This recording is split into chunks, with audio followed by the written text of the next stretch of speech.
morning students, welcome to Pioneer Convent School. I am Shivani, I am your science teacher.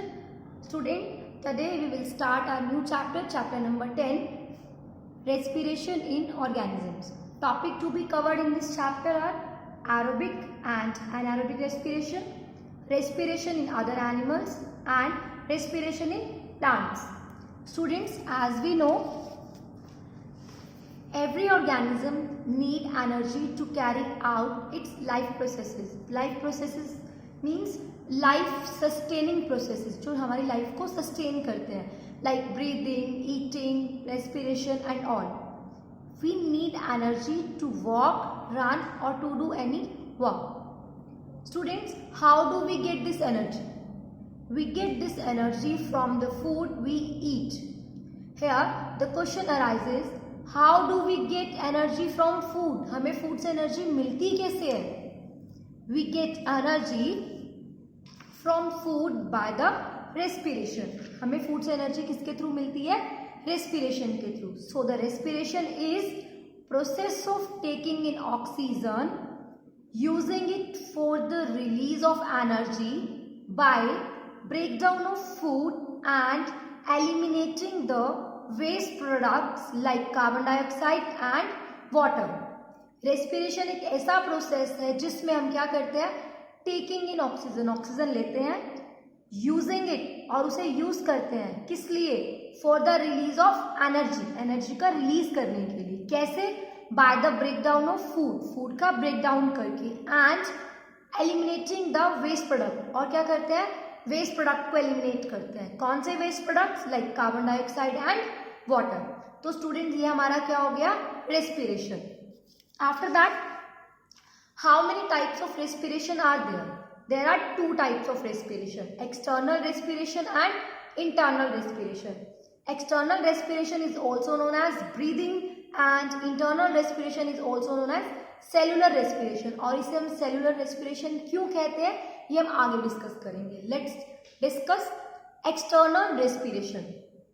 The process of taking in air rich in oxygen and giving out air rich in carbon dioxide by the living organism with the help of their respiratory organ is known as external respiration. External respiration क्या होता है? एक ऐसी process जिसमें हम क्या करते हैं, टेकिंग इन एयर, एयर को लेते हैं. कौन सी एयर? रिच इन ऑक्सीजन, जिसमें ऑक्सीजन बहुत ज्यादा है, एंड गिविंग आउट एयर, और एयर को रिलीज करते हैं. कौन सी air? Rich in carbon dioxide, जिसमें क्या है? कार्बन डाइऑक्साइड ज्यादा है.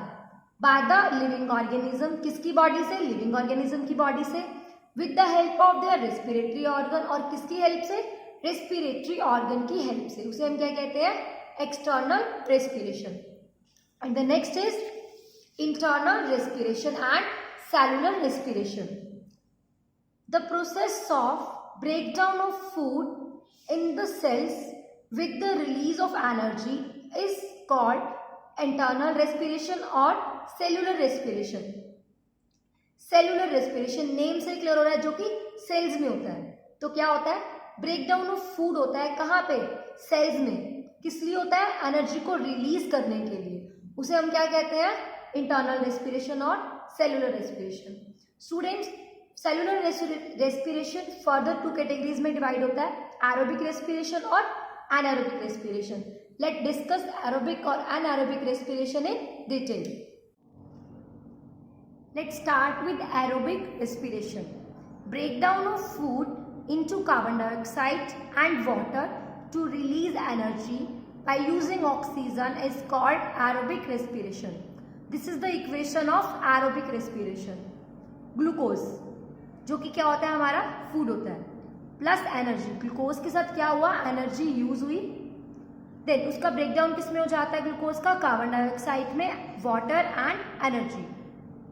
कार्बन डाइऑक्साइड एंड वाटर जो होते हैं वो वेस्ट प्रोडक्ट होते हैं, हमारी बॉडी से रिमूव हो जाते हैं बाद में, और एनर्जी का हम यूज कर लेते हैं किस लिए? अपनी लाइफ की जो मेन प्रोसेसेस हैं उनको कंप्लीट करने में.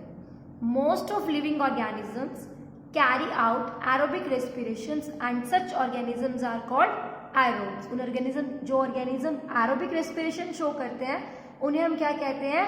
Aerobes. And the next is anaerobic respiration.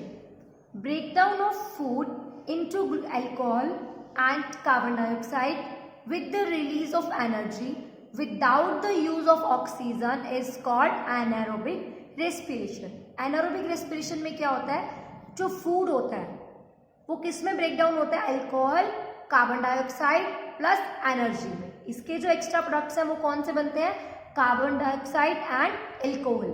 और एनारोबिक रेस्पिरेशन कैसे होता है, without the use of oxygen. Anaerobic respiration होता किसमें है, organisms like yeast, some bacterias carry out anaerobic respiration and such organisms are called anaerobes. उन organisms को हम क्या कहते हैं, anaerobes. Let's have a look on the difference between aerobic and anaerobic respiration. Oxygen requirement. As we know, aerobic respiration occurs in the presence of oxygen and anaerobic respiration occurs in the absence of oxygen. Breakdown of food. Aerobic respiration में क्या होता है, complete breakdown of food होता है. Anaerobic respiration में क्या होता है, partially breakdown of food होता है. एंड प्रोडक्ट, जब एरोबिक रेस्पिरेशन होता है तो एंड प्रोडक्ट्स क्या बनते हैं, carbon dioxide, water and energy. और एनारोबिक रेस्पिरेशन जब होता है तो एंड प्रोडक्ट्स क्या बनते हैं, alcohol, carbon dioxide and energy. Anaerobic respiration कहाँ होता है, जब यीस्ट और बैक्टीरिया में हो तो एंड प्रोडक्ट ये बनते हैं. And product of anaerobic respiration in muscle cells. Anaerobic respiration जब हमारी मसल्स में होता है तब क्या एंड प्रोडक्ट बनते हैं, लैक्टिक एसिड एंड एनर्जी. इस टॉपिक को हम अभी आगे डिस्कस करेंगे. Energy produced in aerobic respiration में क्या होता है, large amount of energy produce होती है और एनारोबिक रेस्पिरेशन में जो अमाउंट ऑफ एनर्जी है वो लेस प्रोड्यूस होती है. So this is the difference between aerobic and anaerobic respiration. Anaerobic respiration in muscle cells. Students, normally जो हमारी बॉडी है वो कौन सा रेस्पिरेशन परफॉर्म करती है, aerobic respiration. But some time our muscle cells can also respire anaerobically but only for short time when there is a temporary deficiency of oxygen. और कब करती है, जब बॉडी में क्या हो, डेफिशिएंसी ऑफ ऑक्सीजन हो. During heavy exercise like fast running, cycling, walking for many hours और heavy weight lifting, the demand for energy is high. जब हम हैवी एक्सरसाइज करते हैं तो हमारी बॉडी में क्या होता है, एनर्जी की डिमांड इंक्रीज हो जाती है. But the supply of oxygen to produce the energy is limited. But हमारी बॉडी में जो ऑक्सीजन का अमाउंट है वो क्या है, लिमिटेड है. तो बॉडी में ऑक्सीजन लिमिटेड है तो एरोबिक रेस्पिरेशन तो उस टाइम पे नहीं हो पाता. So that then the anaerobic respiration without oxygen take place in the muscle cells to fulfil the demand of energy. जो एनर्जी की हाई डिमांड हुई है उसको फुलफिल करने के लिए हमारी जो मसल सेल्स हैं वो क्या परफॉर्म करती है, एनारोबिक रेस्पिरेशन. इन एनारोबिक रेस्पिरेशन में क्या होता है, जो हमारा फूड प्रेजेंट है बॉडी में वो किस में ब्रेक डाउन हो जाता है, लैक्टिक एसिड और एनर्जी में. एंड जो एनर्जी है वो तो क्या हो जाती है हमारी बॉडी में, यूज हो जाती है. एंड द लैक्टिक एसिड है वो क्या कॉज करता है हमारी बॉडी में, पेन कॉज करता है. Students, when we do heavy exercises, जब हम लोग हैवी एक्सरसाइज करते हैं तो क्या होता है, हमारी बॉडी में मसल क्रैम्प स्टार्ट हो जाते हैं. और वो मसल क्रैम्प्स क्यों स्टार्ट हुए हैं, due to this lactic acid जो कि एनारोबिक रेस्पिरेशन में प्रोड्यूस हुआ था. लैक्टिक एसिड प्रोड्यूस होने के कारण हमारी बॉडी में क्या हो जाते हैं, क्रैम्प्स होते हैं.